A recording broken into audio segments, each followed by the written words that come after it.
Hi friends, welcome to my channel. Friends, ఇప్పుడు మేము Buddha park వచ్చామండి. ఇది చాలా మంచి ప్లేస్ అండి తిరగడానికి.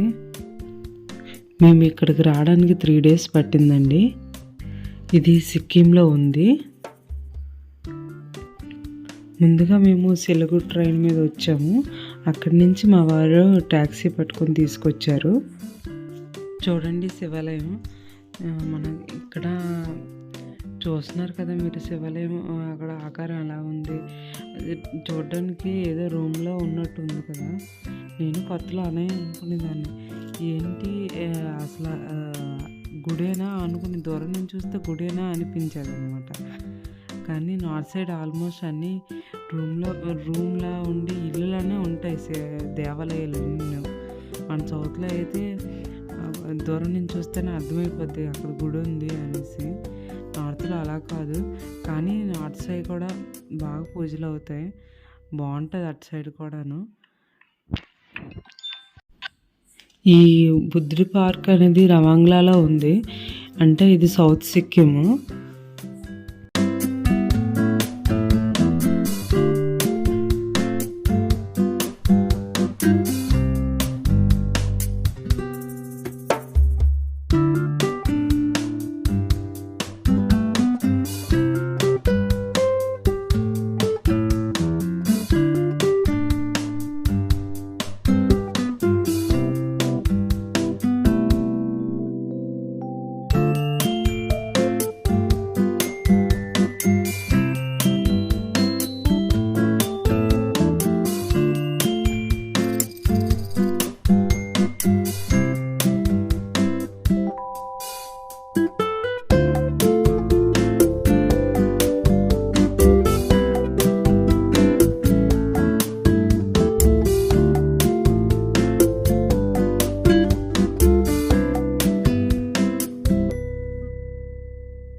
మీరు చూస్తున్నారు కదా, ఇది బుద్ధుడి విగ్రహం. ఇది రవాంగ్లాలో ఉంది, సౌత్ సిక్కిము. ఇక్కడ ప్లేస్ చాలా బాగుంటుందండి ట్రావెల్ చేసే వాళ్ళకి. పైగా కొత్తగా మ్యారేజ్ అయిన న్యూ కపుల్స్కి అయితే ఇంకా చాలా బాగుంటుంది. చాలా థ్రిల్గా ఉంటుంది ఇక్కడ ప్లేస్. చల్లగా ఉంటుంది. ఇక్కడ క్లైమేట్ అయితే చాలా చల్లగా ఉంటుందండి. మీరు విజిట్ చేయాలనుకుంటే మీరు అక్టోబర్ నుంచి ఏప్రిల్ లోపు చేసుకోవచ్చు. ఆ తర్వాత అంటే ఎక్కువ వర్షాలు పడుతుంటాయి, చేయలేరు. అక్టోబర్ నుంచి ఏప్రిల్ వరకు అయితే మీరు విజిట్ చేయాలనుకుంటే చాలా బాగుంటుంది విజిట్కి. అలాగే మీకు ఎవరికైనా ఇంకేమైనా విషయం ఇక్కడ కోసం, సిక్కిం కోసం ఏదైనా తెలుసుకోవాలన్నా, లేకపోతే మీకు ఏదైనా తెలిసినా నాకు తెలియజేయాలనుకున్న కామెంట్ సెక్షన్లో చెప్పండి. నాకు తెలిసినంత వరకు నేను చెప్తాను. మీరు కూడా అక్కడికి వెళ్ళి విజిట్ చేసి వచ్చినట్లయితే మీ అనుభవాన్ని నాకు షేర్ చేసుకోండి కామెంట్ సెక్షన్లో. అలాగే ఈ ప్లేస్ కోసం కామెంట్ చేయండి, మీకు ఏమనిపించిందో.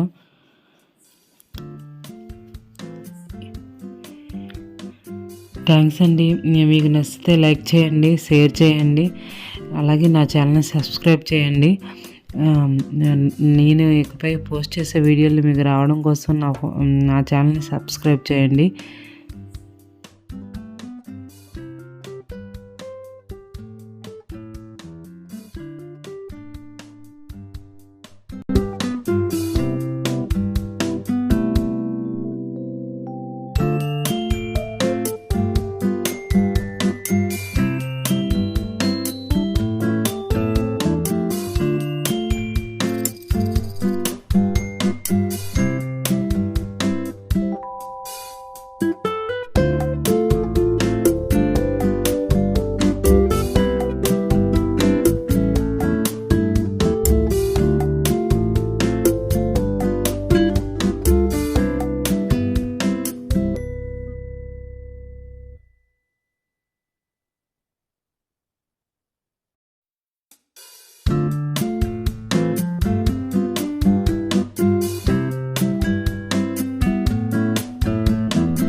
సూపర్ బాగా